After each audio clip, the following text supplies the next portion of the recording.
OMG, baby, tell him. All right. Hey there, welcome to Powered by Backers. I am joined by a great guest today, Deborah Heiser. Deborah, thank you very much for joining me. It's my pleasure. Thank you for having me. I'm excited. Awesome. So we'll jump right into it. I'll do a quick little bio.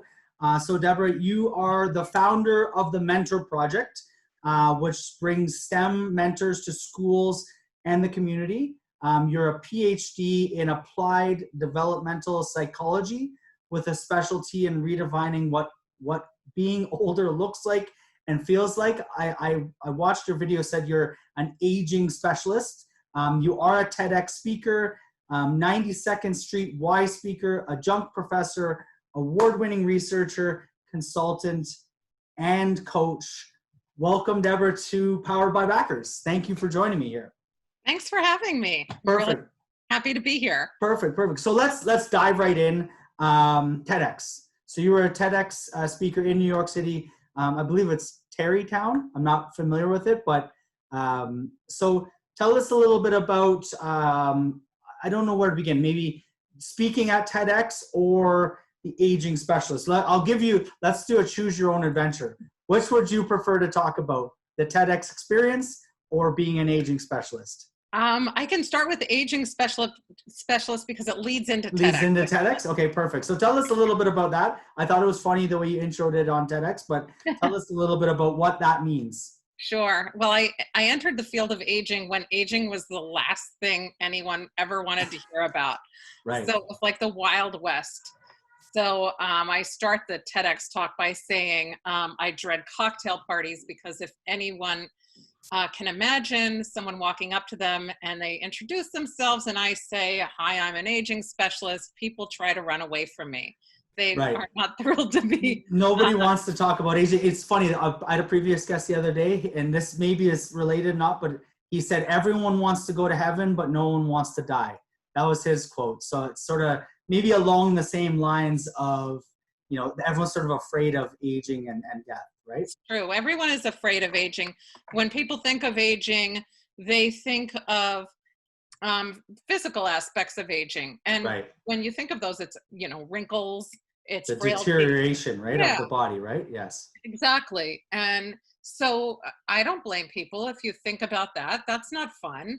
And so, I started out as an aging researcher and ended up sort of taking all the information that I was learning and using with advocacy and trying to get things, and realized that there are some really great things about aging. Right. So most of the research was on depression and frailty and things like that. But then I realized that, in fact, most people aren't depressed. What's going on?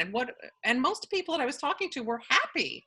They were saying, I don't want to go back to being 20. I like where I am. Right. So that made me really start to look at what's happening. And I spoke with someone by the name of Dan McAdams, and he really, sort of set the ball in motion for me to think about the developmental stages that we go through. And one of them is a desire to give back to others without expecting anything in return. And it's really a developmental stage that we can all expect to get to.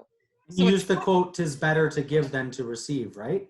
It's true. And most people feel really great giving. So if you think of a holiday time and you give a gift, don't you feel good when you see the person receive the gift and when they're excited to have it?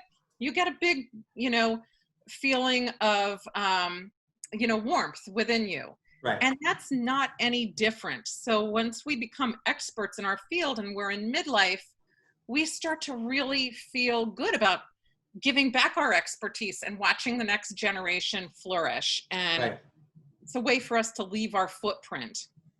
So I started talking with mentors, people who give back, and I started to realize, wow, this is really cool. All of these mentors are really excited to give back. They have no idea how or where. So one guy came up to me and he said, I'd love to give back, but if I go to kids in schools and say, hey, you want to learn quantum mechanics, they're going to think I'm a weirdo. And I said, yeah, they will. Don't do that. So, at any rate, that led to the TEDx talk, because that person that came up to me said, I want to get into schools appropriately. Like, can you help me? Like, all jokes aside. Right. And I said, I don't know, but let's see. And it turned out that we ended up finding out that there were so many other people like him that wanted to give back, but just didn't know where or how. Where to begin, right? Yeah. Like the big brains that made huge changes in the world. Right. Like that guy that came up to me, his name is Bill Cheswick, and he's the guy who figured out what firewalls are. Yeah, I saw you mention that in the video. So another guy that joined the board is Bob Cousins, and he's the one who patented how we use credit cards on the internet. So these guys were like, hey, we want to give back. And so the TEDx talk was really set about because I found out that in fact there was this great desire out there, and there was no place for people. Sort of connecting the dots, or connecting them from the opportunities to the mentors, right?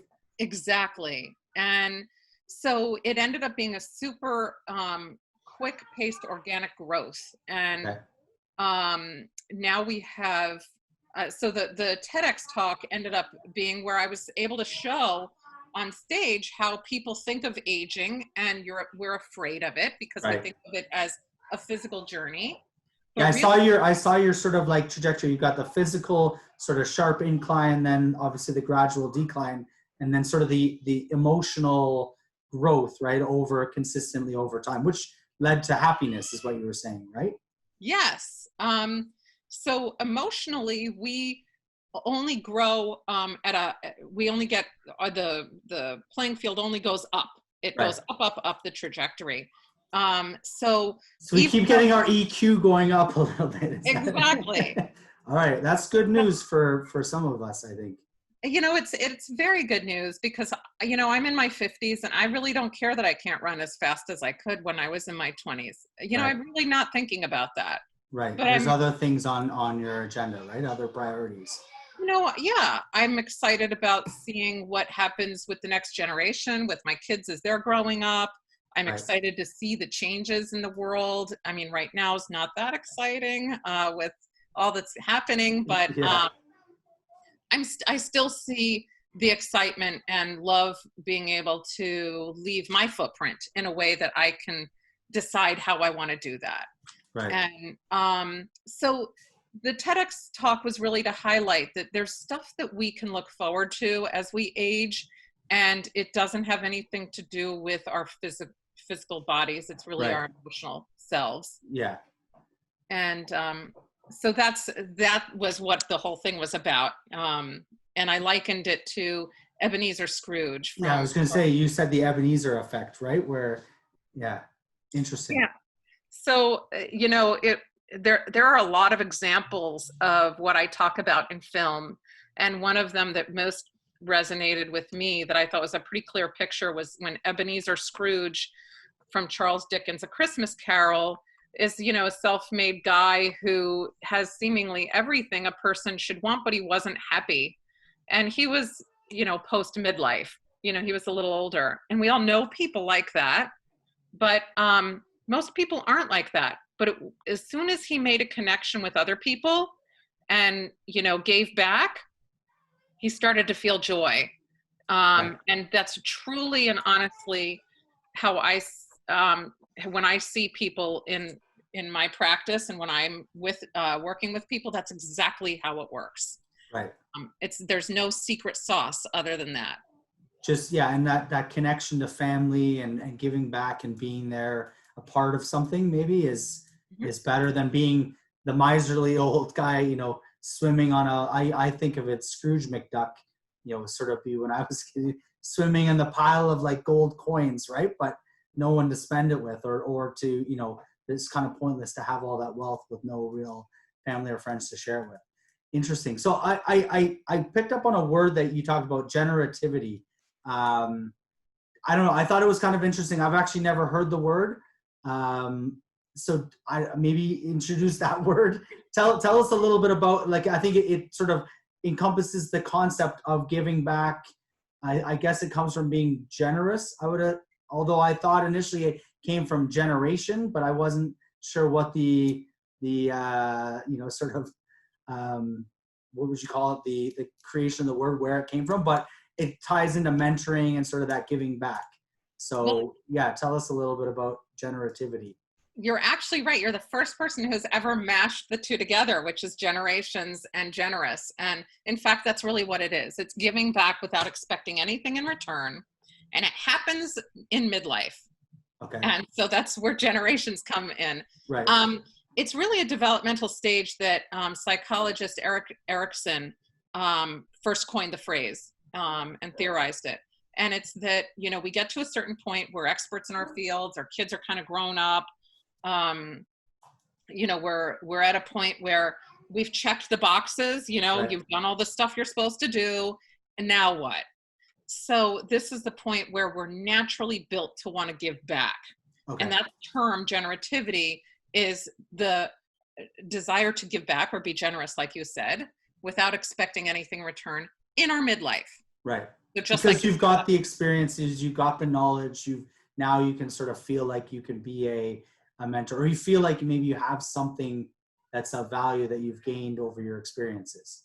Yes. And most people think of generativity as you would have to be, someone said, well, I can't be generative. I'm not a professional. I'm not a lawyer or a doctor. PhD. But you can, some of our most prolific mentors or people who are generative are grandparents. Right. So, grandparents are super powerful in our lives. And most people don't give anybody credit for that. But they are actually excited about the development of their grandchildren. They're passing on values. How do you think we have our traditions that we do each year at holidays? Right. Meals that get passed on. This is how religion gets passed on. Right. This is all from our elders and people who are in positions of that have kept these going for centuries. So do you think there's just off the top, I was thinking, do you think there's maybe in the modern world I think you mentioned it, sort of a lack of, or a decreased value of that sort of elder generation giving wisdom or passing on wisdom to the youth? Do you think we've shifted away from that, or has that been lost, or? No, I don't think so. I think there are a few things. It used to be that people didn't live as long as they're living now. Right. Okay. You couldn't say, hey, I'd like to have an 80-year-old mentor. Right. Because they didn't exist. A lot of 80-year-old mentors to be had. Right. Now people are living longer. So we're also, there are a few things. First of all, yes, there are way more. But people don't know how to find them. Okay. And mentors don't know how to find their mentees usually. Right. And the term, although it's used nowadays, I joke that a person walking their dog, can say, oh, I was mentoring my dog as I walked down the street. The word mentor is thrown out everywhere. It's so watered down at this point. Right. But what we do know is that people have been wanting to give back, and people are looking for people to give to them, but they don't know how to find it. Right. But people, when they do it, it's better than it's ever been in any previous generation. Okay. I was just wondering, because sort of the breakdown of the family maybe has made it less, that connection maybe isn't there within your family, but definitely with more people being, over 80 than ever before, obviously the availability of potential mentors is there. So I guess that's probably the transition. You started the Mentor Project. You said it was very quick organic growth. Explain what the Mentor Project is, what it does, how it connects people, I guess where people can find you if they were interested. Tell us a little bit about the Mentor Project. Well, the Mentor Project was built around the idea that people want to give back, and it's mentor focused. So most times when you see a mentoring organization, it's kid focused, it's mentee focused, but we know the mentee is going to get something out of it. Right. So I figured, why are we going to focus there? We know they're going to get something out of it. So let's focus on the mentors. So what we have is an organization with people who are experts in fields, and we started just with STEM, but we've moved it to arts, finance, writing. We've moved it to a lot of different areas because we were finding that there's a term that I call lateral mentoring. Right. And this is that our mentors like to mentor each other. They're Right. same level, but they like to say, hey, I'd like to solve this problem. It'd be like a software engineer looking over to a hardware engineer and saying, hey, I want to solve this problem. Can you help me? You're an expert there. I'm an expert here. Right. So the Mentor Project brings mentors from all over the world in all sorts of disciplines to mentor kids, but also to mentor themselves. So we have a lot of projects and programs that happen that are for the mentors, but also for the kids. And so we're seeing, it's like a web almost. It's not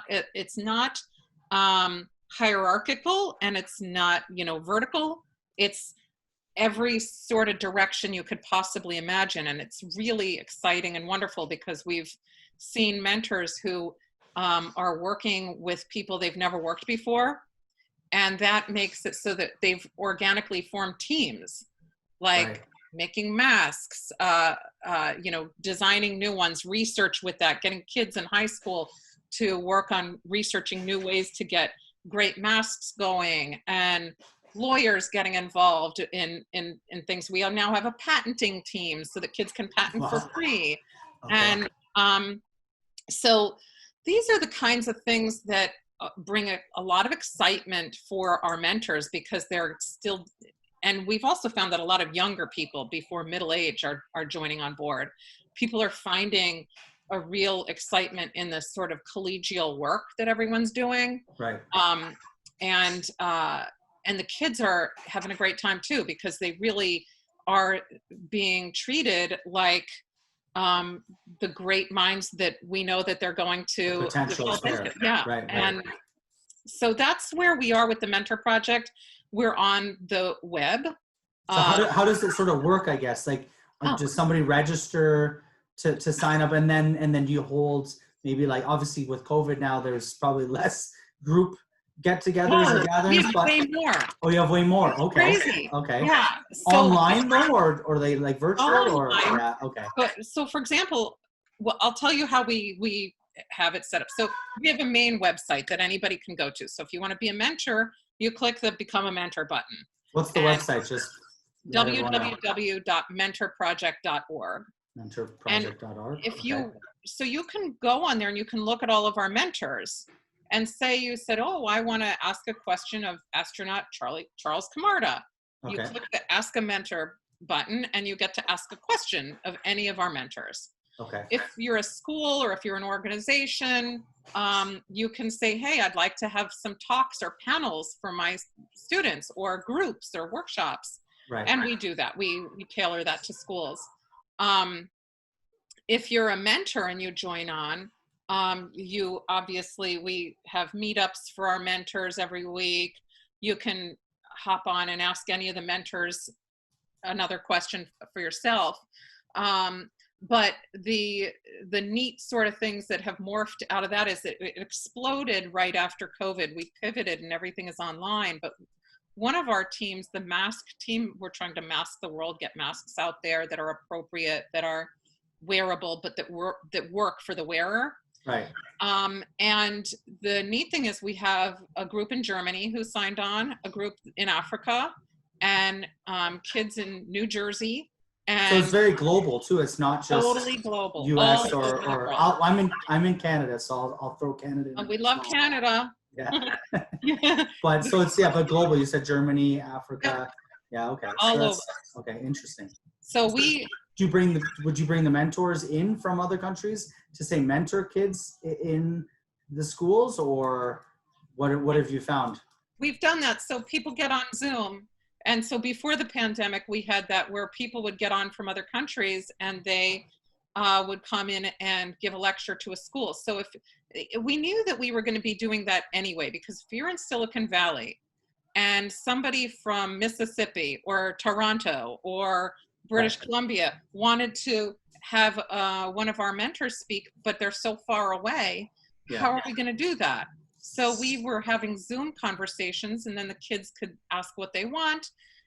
We had one where one of our mentors taught 9-year-olds in a Girl Scout group, so they could get their STEM badge, how to make penny batteries. But he was like a Ed on a computer teaching them, and they would hold up their penny battery thing up to the camera, and they'd say, "Is this right?" And he'd say, "Oh no, move it to the left, move it to the right."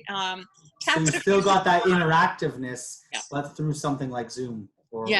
Yes. That's very cool. Yeah.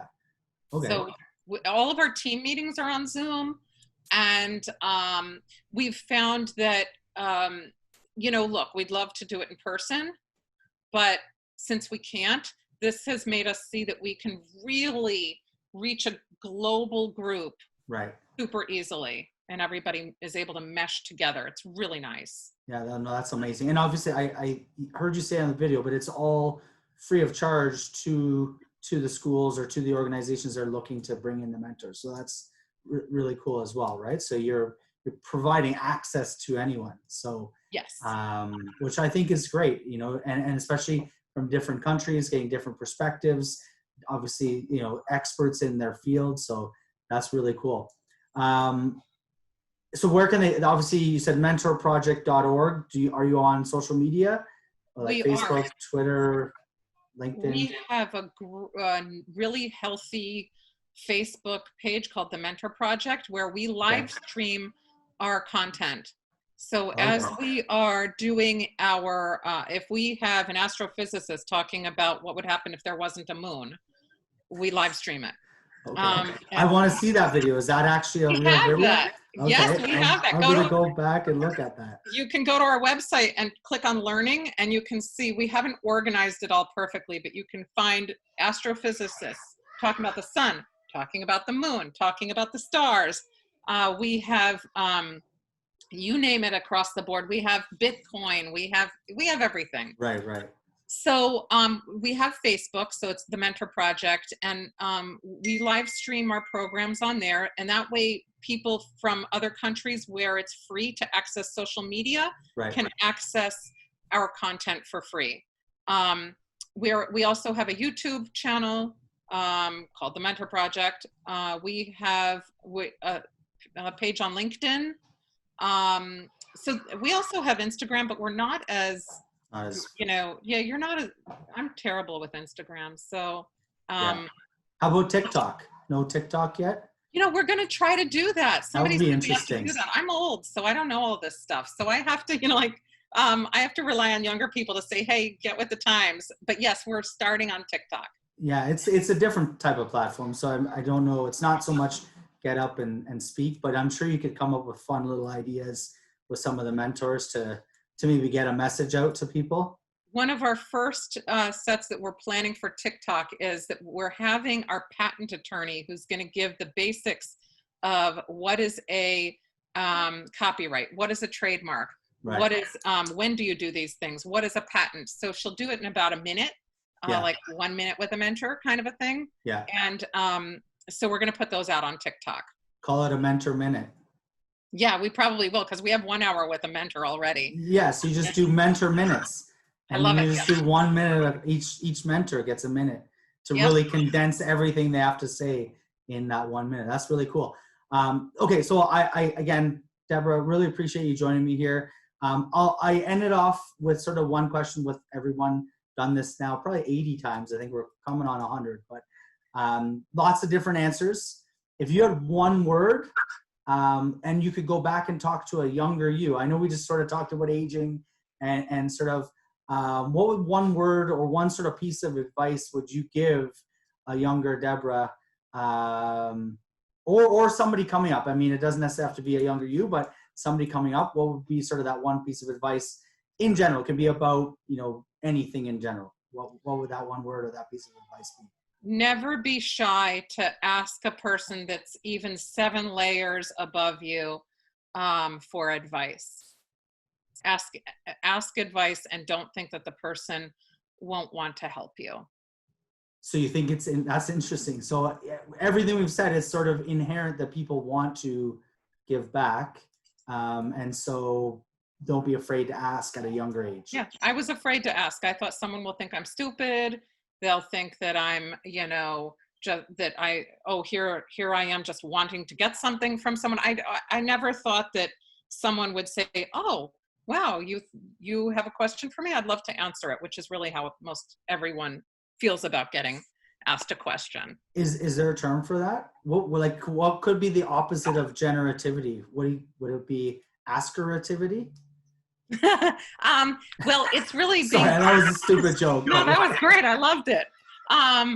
It reminds me of remember my little sister when we were really young. She said, "Oh, if kids have kidneys, do grown-ups have grown-upies?" Yeah, exactly. I love it.